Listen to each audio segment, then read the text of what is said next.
Olá a todos, meu nome é Júlio Gore Fonseca, eu sou acadêmico da Faculdade de Medicina da UFMG e, sob orientação da professora Ana Cristina Simões e Silva, venho aqui falar hoje sobre elevação de biomarcadores endoteliais em pacientes pediátricos portadores de doença renal crônica. Sabes que os pacientes portadores de doença renal crônica apresentam baixa expectativa de vida, seja por complicações da própria doença renal, seja por complicações cardiovasculares associadas. Estima-se que o risco cardiovascular de uma criança portadora de doença renal crônica seja de aproximadamente 5 vezes maior do que o de uma criança saudável, e as taxas de sobrevivência nesse grupo são de aproximadamente 30 vezes menores. Nesse sentido, são necessárias estratégias para preservar a função renal e reduzir a morbidade associada à doença cardiovascular.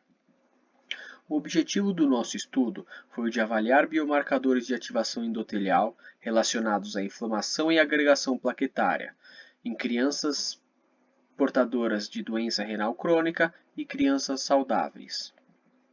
Os materiais e métodos utilizados foram a divisão de dois grupos, um composto por 38 pacientes portadores de doença renal crônica, outro composto por 31 pacientes saudáveis, pareados por gênero, sexo e idade.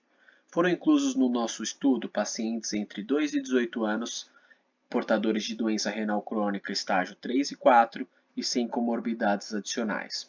Esses pacientes tiveram uma amostra de sangue coletada numa única ocasião no período entre 2013 e 2014. Observamos que os pacientes portadores de doença renal crônica apresentaram elevação em todos os biomarcadores quando comparados ao grupo controle. Além disso, após análise estatística, percebemos que todos os biomarcadores analisados apresentaram correlação negativa com a taxa de filtração glomerular, critério importante de diagnóstico de doença renal crônica.